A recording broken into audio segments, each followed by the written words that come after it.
presentación de esta noche, ¿no? Recordándoles de la misma manera que tenemos nosotros la obligación como estudiantes de realizar todas y cada una de las guías de aprendizaje que se han determinado en la plataforma para cada semana, ¿no? En esta ocasión vamos a referirnos a los factores materiales en el sistema vial y de tránsito, y en este caso hablando de las vías, que no es el único elemento, como pudimos ver anteriormente en los factores humanos. En el factor material o elemento material tenemos que hablar y referirnos tanto de las vías terrestres, de los vehículos y por supuesto de las señales de tránsito. Pues bien, las vías terrestres son justamente aquellos elementos que están adaptadas o determinadas para la circulación vehicular, peatonal, inclusive animal. Se considera toda avenida, calle, camino o lugar que se destine justamente para el tránsito, tanto de orden público como de orden privado, y se clasifican en vías urbanas y en vías rurales, teniendo en consideración que el Estado ecuatoriano ha hecho un inventario de la red vial estatal nacional solamente a los caminos de orden público, teniendo en consideración como este antecedente, porque a continuación vamos a mostrar el mapa vial de determinadas vías, tanto primarias como secundarias o colectoras, también llamadas así, de acuerdo a la ley de infraestructura del sistema de transporte terrestre en el Ecuador, bajo la rectoría del Ministerio de Transporte y Obras Públicas. Precisamente, ya, no se preocupe, compañero Noriel.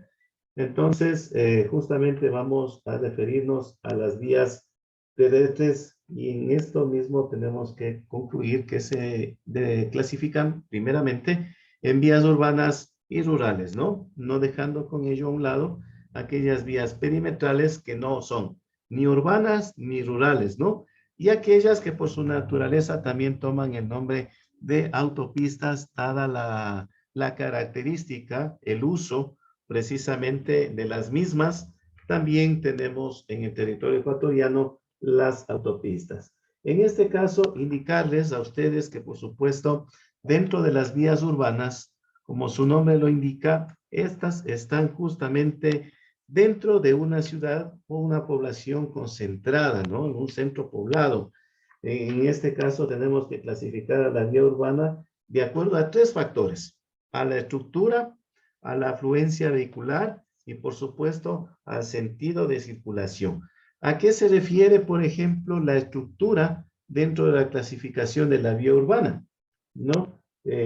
Porque a veces escuchamos de estructura y le relacionamos con otros términos. Acá en el tema de la estructura tenemos que se les dividen por calles y avenidas. Calle es una vía pública precisamente destinada para el tránsito de peatones y vehículos dentro de una población, como les dije, y que se compone de aceras y calzadas, simplemente. Por ejemplo, haciendo el caso en la ciudad de Riobamba, ¿cuál sería considerada una calle? Muchos hemos caminado por la Primera Constituyente, por la 10 de agosto, por la Guayaquil, por la José Veloz, por la José de Orozco, por la José Joaquín de Olmedo, ¿sí? Esas son estrictamente calles. No tenemos ninguna particularidad adicional, ¿no? Estas están compuestas, como les dije, precisamente por las aceras, o también conocidas veredas, y la calzada, que ya vamos a ver también que la calzada es una de las partes o componentes tanto de las vías urbanas como de las vías rurales. Tenemos también por su estructura que clasificarla a una vía urbana como avenida. Esta es justamente una vía pública urbana, de allí su clasificación, generalmente dividida por unas islas de seguridad o lo que conocemos o hemos escuchado como parterres, y precisamente compuestas de una o más calzadas. De hecho, por lo general, aquellas vías que están divididas por un parter o una isla de seguridad ya tienen de hecho dos calzadas, ¿no? En las cuales justamente existen dentro de la calzada también asimismo uno o más carriles, ¿no? Para hacer el ejemplo claro de la ciudad, tenemos entre las avenidas, la Avenida Unidad Nacional, que nos conduce al Parque Vial, la vía Avenida de la Prensa, que también nos conduce desde la Brigada, no, ahí es la Avenida de los Héroes, precisamente desde, digamos, desde el paso elevado del Colegio Riobamba hacia el Parque Vial. Esa es la Avenida de la Prensa. Tenemos la Avenida Pedro Vicente Maldonado hasta el límite urbano, donde ya toma otro nombre. Tenemos también la Avenida Lizarzaburu hasta el sector de la salida de Control Norte. Esas precisamente tienen o cuentan con esa característica, ¿no? Y como se puede ver, precisamente estos carriles de circulación o estas dobles calzadas de circulación, cada una cuenta con varios carriles, dos particularmente, hasta un carril para el estacionamiento, y también cuentan cada una con un sentido de circulación, ¿no? Esas son las conocidas como avenidas. Entonces, de acuerdo a la estructura, hemos tenido las vías urbanas clasificadas como calles y avenidas. Dentro de la afluencia vehicular, es otra de las clasificaciones de las vías urbanas, ¿no? Conocidas comúnmente como las principales y como las secundarias.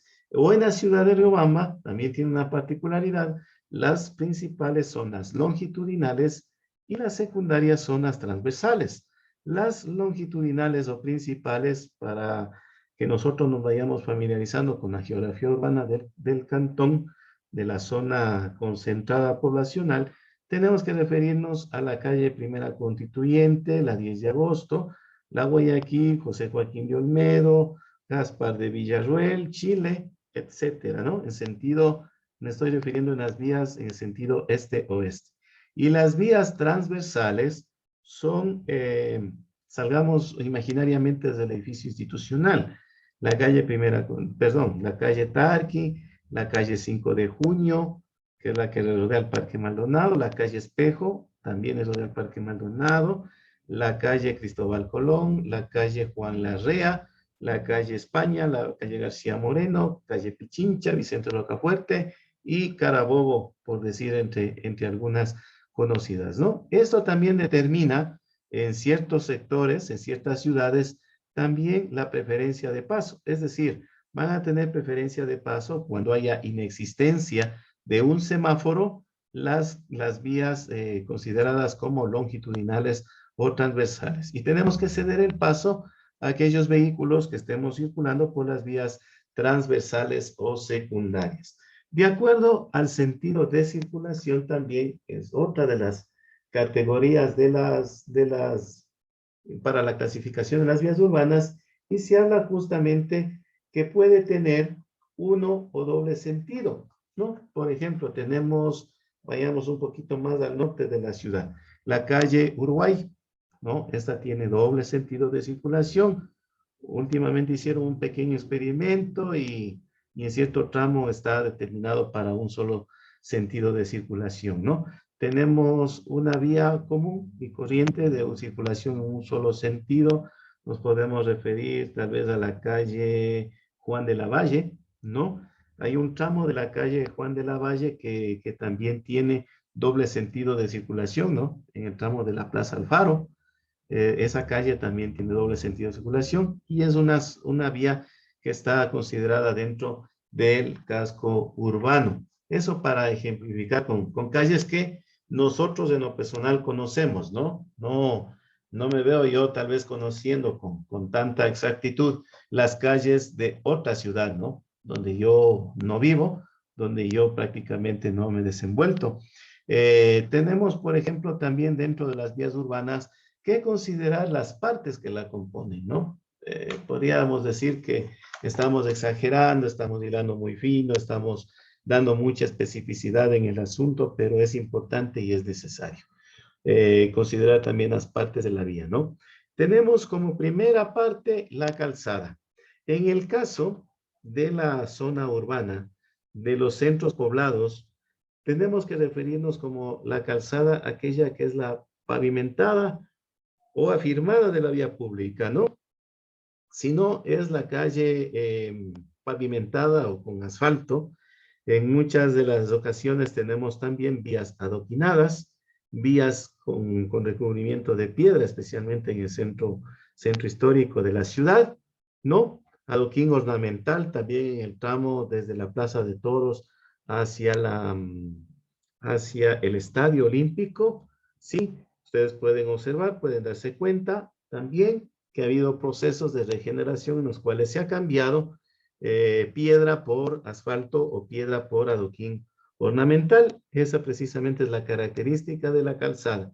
¿A qué se denomina calzada? Justamente a la o por la cual están circulando los vehículos, ¿sí? Y está comprendida entre los bordes del camino y las aceras. Esa es la calzada. Otra de las partes que conforman una vía urbana se denominan los carriles. Algo ya hablamos en la clasificación de las vías, ¿no? El carril justamente es un espacio delimitado. Muchas de las ocasiones cuenta con la delimitación con esta línea blanca entrecortada, longitudinal, señalización horizontal en las vías. Justamente puede ser una columna o varias columnas de vehículos, ¿no? Puede haber un carril exclusivo para estacionamiento, otro carril para circulación o en su defecto un carril para el estacionamiento y dos para la circulación, dependiendo cómo haya sido la planificación urbana, ¿no? Tenemos el parter, que algo estábamos hablando respecto del parter, que hacía que nosotros clasifiquemos a las vías como avenidas, y justamente este parter es una zona de refugio para los peatones. Adicionalmente a que en las ciudades siempre se tiene a embellecer este espacio con ornamentación, con plantaciones, mejorando el ornato de la ciudad, pero siempre representa para el peatón una zona de seguridad. Es una vereda en la parte central de la vía, o como les decía, es una isla de seguridad que justamente divide el sentido de circulación, ¿no? Aquellos vehículos que van en sentido sur-norte, otros que vienen en el sector norte-sur, ¿sí? Tenemos también otro de los elementos de las vías urbanas, las aceras, o también conocidas como veredas. Muchas de las ocasiones, esta es una parte, de hecho siempre es la parte elevada de la vía pública y va a estar delimitada por una pequeña franja que es o se denomina el bordillo. Este bordillo puede ser de hormigón armado, puede ser un elemento prefabricado, etcétera, de varias características y sirve justamente para el uso exclusivo de los peatones. Es de hecho la zona por naturaleza más afín a la seguridad para la circulación de los peatones, la acera o vereda. Una intersección también es parte de la vía urbana y para traer a colación también el ejemplo, ubiquémonos mentalmente, imaginariamente en la esquina del edificio sindical, ¿no? Calle Primera Constituyente y Tarqui. En esa esquina, ahí tenemos nosotros justamente el cruce de dos o más ejes de vía o vías y es precisamente la calle Primera Constituyente y Tarqui la que forma una intersección. Tenemos en las ciudades varias intersecciones y justamente este es un pequeño ejemplo de lo que podemos tener. Otro de los elementos también que forman parte de la vía urbana es el paso peatonal, aquellas franjas, ¿no? Aquellas franjas que justamente están marcadas sobre la calzada y destinadas para el cruce de los peatones, ¿no? Eh, a veces inclusive en algunas ciudades estaba haciendo cuenta, y de hecho aquí en Riobamba también, de no existir este paso cebra pintado, coloreado, con el característico que es de color blanco, con piedra también se permitieron aquí hacerlo en la ciudad, ¿no? Tanto el paso peatonal o paso cebra con una piedra de otra tonalidad, ¿no? En algunas urbanizaciones privadas también existe esta característica un poquito particular para señalizar lo que es el paso peatonal, ¿no? Pero la normativa, en cambio, nos indica anchos, longitudes y las características propias y, de hecho, el material con el cual tiene que ser señalado sobre la calzada. Y ustedes, no sé si se habrán fijado, previo al paso peatonal, si se han fijado en una línea transversal por la calzada, a 1 metro aproximadamente, bueno, no tenemos un flexómetro para medirlo, pero la normativa dice eso, está esta línea antes del paso o zona de seguridad. Esta línea se la pinta adrede justamente para que sirva de límite a fin de que los vehículos se detengan momentáneamente, ¿no? Y sea como una pequeña alerta para ellos para que por bajo ninguna circunstancia invadan lo que es el paso peatonal, ¿no? Tenemos también como otro de los elementos, partes de la vía urbana, el badén, ¿no? Este badencito, en la ciudad de Riobamba yo no observo, les soy franco. Pero en las ciudades de la región amazónica, ciudades de la región costera, sí se ha visto entre la calzada y el bordillo una especie de canal angostito, ¿no? Una pequeña depresión. Justamente está recogiendo las aguas lluvia u otro tipo de aguas, ¿no? Eh, tema por alguna actividad comercial, por limpieza de la ciudad. Entonces recogen estas aguas y las transmiten o las llevan, las conducen hacia los sumideros, hacia las alcantarillas y justamente están ahí para recolección. Se lo hace precisamente en estas zonas porque son con las que más alto es el índice o el valor o coeficiente de la pluviosidad, ¿no? El índice pluviométrico, donde llueve en épocas de invierno con una gran intensidad, ¿no? Ese es el badencito. Ustedes a veces se podrían encontrar. Tenemos como otro de los elementos también el contén o conocido como bordillo, lo que ya les había estado diciendo, ¿no? Es justamente lo que separa la acera, que es la zona de seguridad del peatón, o el parter, ¿no? Ustedes ven ahí el parter que tiene justamente este bordillo o contén, y la calzada, ¿no? Otro de los elementos, aunque increíble pero cierto, es así. Ya estamos hablando del portal, es el límite de la propiedad privada y lo que representa lo público. ¿Qué significa esto? Que a partir de la acera o vereda ya es parte público. A partir del portal, el ingreso hacia un domicilio, hacia una institución, hacia un edificio, y ya se considera privado. Entonces, lo que delimita es precisamente el portal, la puerta de ingreso. Tenemos también el paso a desnivel, que puede ser tanto paso a desnivel o paso elevado, y también subterráneo. ¿Cuánto quisiéramos que aquí en la ciudad, no sé si en el país lo hay, pasos a desnivel justamente subterráneos, ¿no? Haría mucho más efectivo el uso por parte de los peatones, a mi modo de ver, por supuesto, claro. Pero en la ciudad sí tenemos o contamos con pasos a desnivel o pasos elevados. Si no me equivoco, si no estoy mal, por lo menos 4. En el ingreso a la Universidad Nacional de Chimborazo, en el ingreso a la Escuela Superior Politécnica de Chimborazo, al ingreso a la unidad educativa del Mundo Chiriboga y en el terminal terrestre. No se me vienen más pasos elevados a desnivel al momento, ¿no? Tenemos que referenciarnos a la ciclovía, ¿no? Tengo algunos reparos respecto a la ciclovía en la ciudad. Bueno, es un criterio de uno contra los técnicos del municipio que lo hicieron, implementaron, pero tuvieron fallas en su inicio, en su concepción. De hecho, se percataron que no era correcto tampoco colocarlo en la calle Veloz. Y de hecho acá, cruzando la ciudad, tampoco cumple con el objetivo que es ciclo. Dar la vuelta por ahí mismo es un ciclo. Y no interferir con el tránsito en redondeles, en avenidas, zonas de intersección donde no hay una preferencia para ellos. Pero bueno, sería bueno tener en consideración para futuras implementaciones y hacerles saber precisamente, como ustedes también, que específicamente la ciclovía está determinada para tráfico de bicicletas, con una señalización tanto horizontal y vertical, que justamente cumpla con los anchos para el paso seguro de estos vehículos no motorizados, ¿no? Tenemos finalmente, bueno, no como parte, sino continuando con la clasificación de las vías, aquellas vías perimetrales, ¿no? ¿Qué son las vías perimetrales? Son aquellas vías de descongestionamiento del tráfico, ¿no? Ustedes pueden ver en la gráfica que me he permitido adjuntar, justamente se encuentran ubicadas fuera del perímetro urbano, pero no son consideradas carreteras.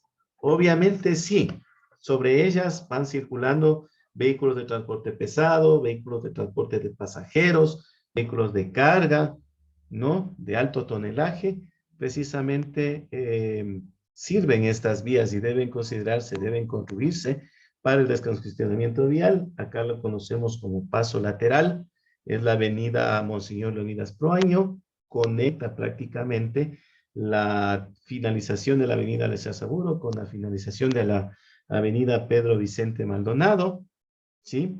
Y bueno, no sé cuál sería la intención también de improvisar otro paso peatonal o vía perimetral mucho más afuera de la ciudad, ¿no? Que conecta precisamente Fapani al norte con el intercambiador de Licán, pero yo en lo personal no le veo que cumplamos con el mínimo de la normativa para la circulación de los vehículos, sobre todo de transporte de pasajeros.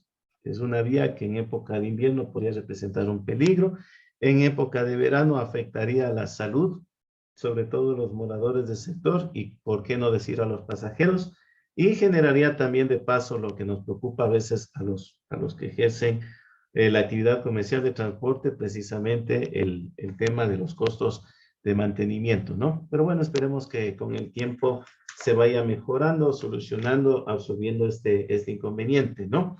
La temática, bueno, en sí de la vía perimetral es que descongestiona el tráfico y sirve precisamente para la circulación de estos vehículos de alto tonelaje.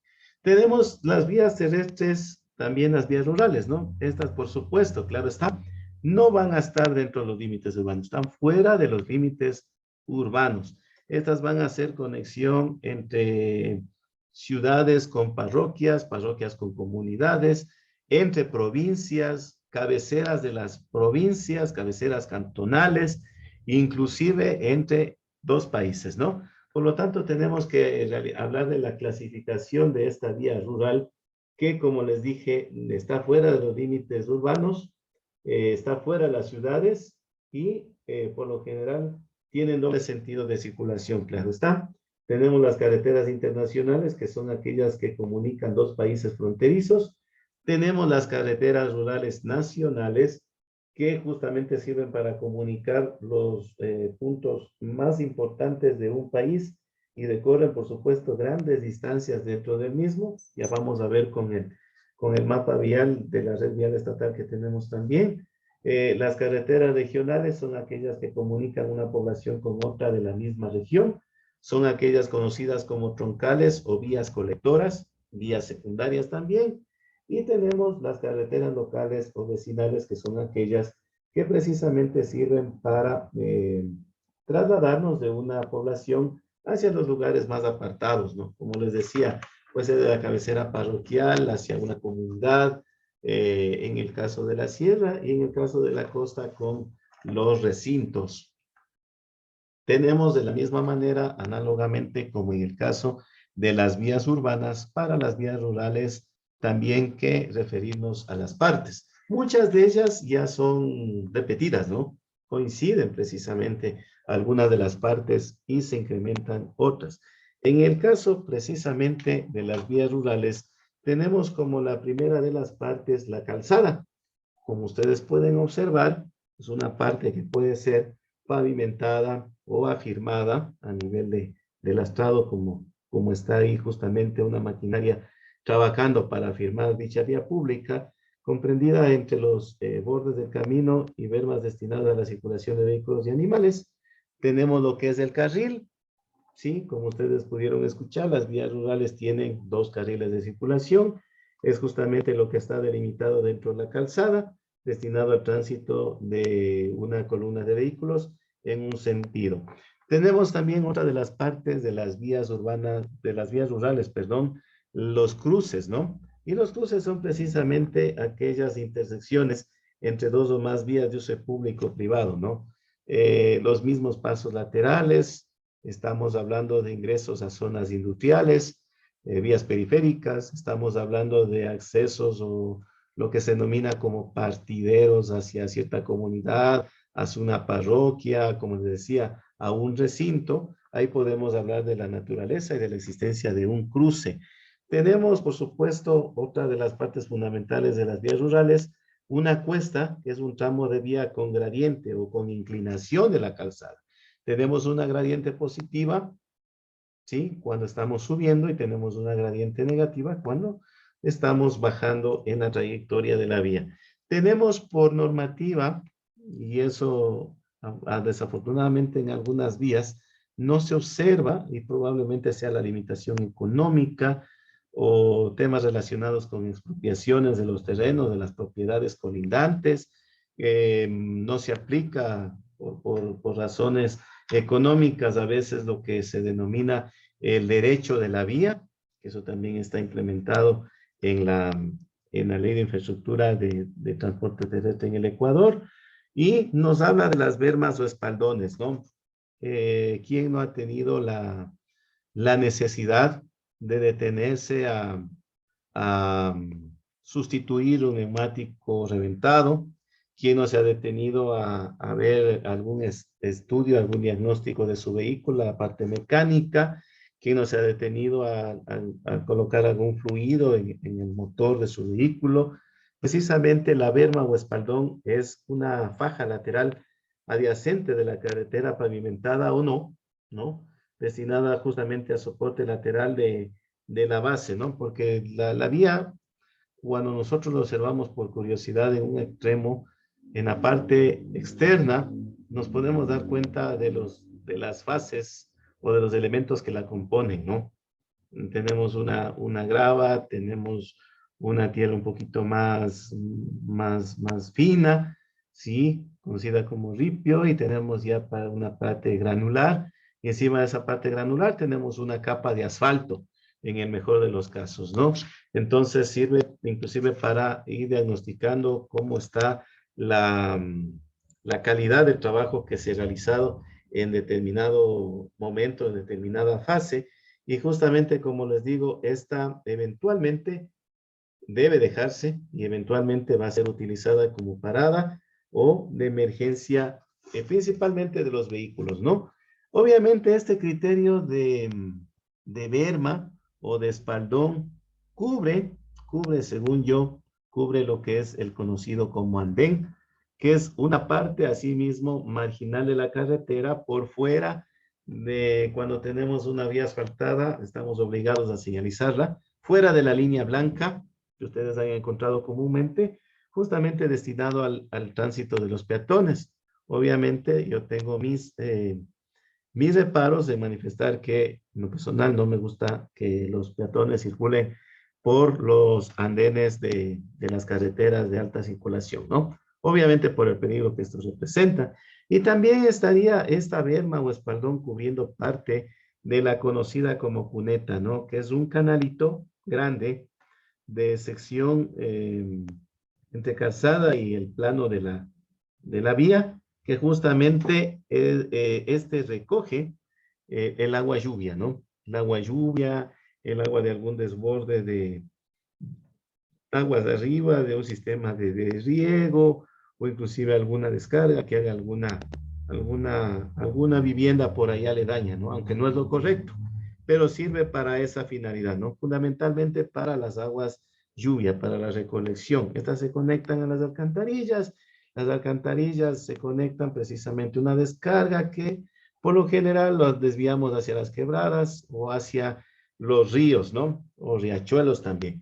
Tenemos lo que son en este caso considerados también parte de la vía rural, lo que son las curvas, las rectas y las curvas de reducida visibilidad. Por supuesto, la curva cuando uno conduce, ¿no? En el tramo de la vía en el que cambia la dirección. La recta, por supuesto, es de aquel tramo en que no cambia la dirección. Las curvas, por lo general, y no es una regla general, por lo comúnmente encontramos en la topografía de la sierra, ¿no? Por ser una zona montañosa.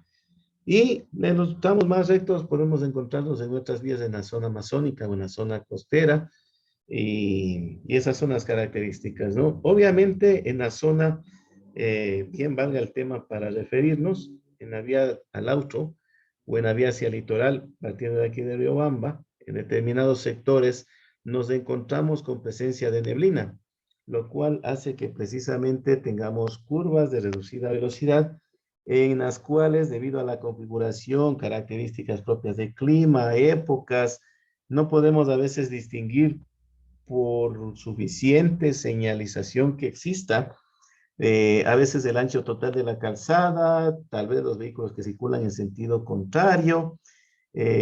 Hay una vía también, ¿no? La vía al Arenal, en la Reserva Faunística de Chimborazo. También hay épocas donde, sumado a la lluvia, se incrementa la neblina y ahí es un poquito complicado y podemos hablar de este tipo de curvas de reducida velocidad.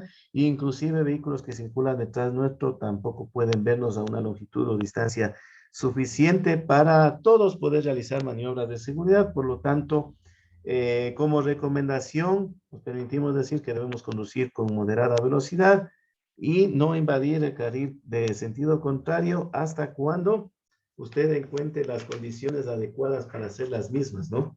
Mucho ojo con esto también. Esto es una de las recomendaciones que deberían brindarnos también en asignatura de teoría de la conducción. Tenemos lo que es la rasante y el cambio de rasante y por supuesto el cambio de rasante de visibilidad reducida. La rasante es como que usted va circulando, ¿sí? Y proyecta una línea horizontal. En la proyección de esa línea horizontal, usted se da cuenta qué tan visible es el resto de la trayectoria de camino o qué tanto no podemos ver. A eso se denomina rasante. Y cambio de rasante ya es justamente cuando se presenta este fenómeno, ¿no? Por ejemplo, una línea recta, totalmente horizontal, no tiene rasante, ¿no? No hay cambio de rasante. Y por supuesto, el cambio de rasante con visibilidad reducida, como su nombre mismo lo dice, es cuando nosotros no visibilizamos claramente a los vehículos que igual circulan en sentido contrario, se aproximan, no tenemos una distancia suficiente para hacer la maniobra de adelantamiento. La recomendación en el caso anterior, manejar a una velocidad adecuada, una velocidad prudente para poder realizar cualquiera de las maniobras, ¿no? Y finalmente, dentro de estas partes tenemos tanto la ciclovía como la autopista, y la ciclovía, ¿no? Claro está. Características similares a las que se dijo anteriormente. Están acondicionadas para el tráfico de bicicletas, tienen una señalización adecuada, tienen un ancho que le permite la circulación de estos vehículos. Yo en carreteras prácticamente no he visto, salvo en la vía La Costa, ¿no? No sé si ustedes han viajado por allá. Y finalmente tenemos dentro de las partes de la vía rural las autopistas, ¿no? Podrían existir más, pero bueno, creo que la mayoría hemos circulado por aquel tramo que está concesionado a Panavial, ¿no? En la cual precisamente tenemos que son vías de varios carriles. En la ciudad de Quito también hay, ¿no? La autopista General Rumiñahui, y las vías de varios carriles separados justamente con un cuartel central que prohíbe de paso los cruces por la razón de que es una vía de alta velocidad, justamente con un acceso regulado y un estacionamiento prohibido. Usted no puede bajo ninguna circunstancia estacionarse dentro de esos tramos de vías, ¿no? Y lo que les decía en un inicio, ¿no? Hablando de las vías terrestres en el Ecuador, ustedes pueden leer en la lámina que precisamente lo hemos definido como el espacio acondicionado para la circulación vehicular y asimismo peatonal y animal de ser necesario. Tienen a su consideración también el mapa de la red vial estatal, aquellas con nomenclatura color azul, tienen la característica de ser consideradas como las vías primarias y aquellas con la nomenclatura verde son aquellas vías colectoras, ¿no? Se ha hecho también un inventario de parte del Ministerio de Transporte y Obras Públicas a la fecha, en la cual, de acuerdo a lo que está en la ley que les había manifestado de la infraestructura del sistema vial de transporte terrestre, nos habla que hay categoría de caminos de la clase 1 hasta la clase 5. Y el equivalente a la clase 1 es el camino primario, que tenemos en el Ecuador, inventariado 5.609 kilómetros. Tenemos la clase 2, los caminos secundarios, 3.876 kilómetros. Tenemos la clase 3 o terciarios, 11.105,93. Tenemos de la misma manera los caminos de la clase 4, los caminos vecinales, 22.154 kilómetros. Obviamente zonas de mayor longitud porque van a conectar lo que se decía, ¿no? Los lugares más alejados de los centros poblados. Y finalmente tenemos los caminos locales, aquellos de categoría o clase 5, de 452 kilómetros. En el Ecuador tenemos en todo el inventario de la red vial aproximadamente 43.197, casi 198 kilómetros. Obviamente entre vías asfaltadas, entre vías lastradas, vías confirmadas, vías empedradas, de todas las características. Esto depende también, obviamente, de lo que les hablaba hace pocos momentos. ¿Qué determina precisamente la clase de caminos? Es aquel factor que técnicamente se denomina el TPDA. Y bueno, ¿qué es el TPDA? Es el tráfico promedio diario anual, que precisamente se hace en razón y en función de un análisis, una cuantificación de los vehículos que circulan por esos caminos en un determinado periodo, ¿no? Obviamente hay que considerar lo que les decía, que tenemos distintas categorías, ¿no? Desde las autopistas, las vías rápidas, las carreteras, los caminos vecinales, las vías nacionales, les dije algún momento también, y por supuesto todos esos factores suman y ayudan para que el personal técnico en su momento defina o recategorice también el tipo de vías que hay en el Ecuador. Por ejemplo, la carretera clase 1, la carretera clase 1 es aquella por la cual circulan de 3.000 a 8.000 vehículos. La carretera clase 2 es aquella por la que circulan entre 1.000 y 3.000 vehículos. La carretera clase 3, justamente la que circulan entre 300 y 1.000 vehículos. La carretera clase 4, la que circulan entre 100 y 300 vehículos. Y por supuesto la clase 5, la que no supera los 100 vehículos de circulación. De acuerdo a las normas, porque siempre me gusta hablar respecto a mí de las normas, consideran valores recomendables y valores justamente que están relacionados con la topografía del terreno. Por ejemplo, hablamos de terrenos llanos en la zona del litoral, zona amazónica, ondulados en una altitud media, y por supuesto los caminos o terrenos montañosos, que estamos justamente hablando aquí en la zona de la Sierra Centro, ¿no? Justamente aquí es cuando se denomina y se determina qué factores cuentan para el diseño de las vías. Y para no entrar a profundidad, porque no nos compete tampoco, tenemos que hay parámetros para la configuración de las vías, la geometría, la continuidad, la condición física, etcétera. Y hablar también de las vías colectoras que ustedes tienen acá. Las vías colectoras justamente son caminos que se utilizan para servir al tráfico de recorridos intermedios. Estas vías colectoras, como pueden observar acá en el mapa, son de naturaleza por lo general transversales, ¿no? Estas son las vías colectoras, son transversales. Lo que no sucede en cambio con las vías principales, ¿no? Vías principales o vías primarias, que son aquellas que están en sentido longitudinal. Y para hacer un ejemplo claro, creo que la vía que más hemos circulado nosotros, no con ello digo que las otras no tengan importancia, de hecho están aquí en este cuadro referencial todas y cada una de estas vías. Hablemos de la E35, que es justamente la troncal de la sierra, ¿no?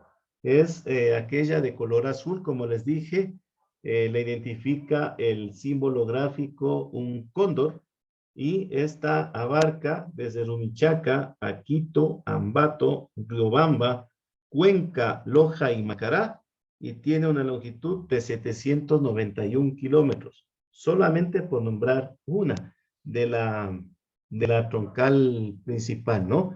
Tenemos también en Galápagos la troncal insular, la E5, que justamente tiene un símbolo gráfico, el Galápago, lo identifica. Esta está en Baltra, Bellavista y Puerto Ayora, y tiene una longitud de 38 kilómetros. Y hablando precisamente de las vías colectoras, que son transversales, permitámonos hablar de unas 2 o 3, aunque acá tenemos no menos de 30 carreteras. Por ejemplo, la vía colectora Durán, kilómetro 27. Esta abarca Guayaquil, Durán y Naranjal, tiene una longitud de 10 kilómetros. Tenemos también la vía colectora Alamor, El Empalme, que abarca Alamor, Celica, El Empalme, y tiene una longitud de 46 kilómetros. Hablemos de la vía colectora Maldonado-Tulcán. Pedro Vicente Maldonado hacia Tulcán tiene una longitud de 45 kilómetros. Hablemos también, por último, para no cansarles, la vía colectora Montecristi-Nobol, de Montecristi a Jipijapa y Narcisa de Jesús, tiene una longitud de 181 kilómetros. Y así un sinfín de carreteras que precisamente, como les dije, están inventariadas, y desde luego el Estado se ha percatado a través del Ministerio Rector, que es el Ministerio de Transporte y Obras Públicas, de considerar todas y cada una de sus nomenclaturas, como les digo, ¿no? También, a grosso modo, podemos decir que existe también la siguiente categoría, ¿no? Proyectos que han priorizado aquí en el Ecuador. Por ejemplo, no sé, a ver, tengamos acá, que están precisamente por construirse, ¿no? Troncales del Oriente, ¿no? Tenemos, por ejemplo, Puente San Miguel, Nueva Loja, que es Lago Agrio, ¿no? No está especificado aquí todavía el valor en kilómetros, pero dentro de estas también está considerada la vía Puyo, Río Pastaza, Macas, la vía Méndez, Yaupi, Morona. Todas estas que les acabo de decir son justamente las vías colectoras, que son parte de la vía troncal, de la red troncal amazónica, ¿no? Entonces nosotros nos hemos permitido también mostrarles un poquito más de información para que nosotros también identifiquemos, sepamos, vayamos conociendo lo que es la red vial estatal, ¿no? Muchas de las ocasiones estamos por una determinada vía y ni siquiera conocemos lo que es la nomenclatura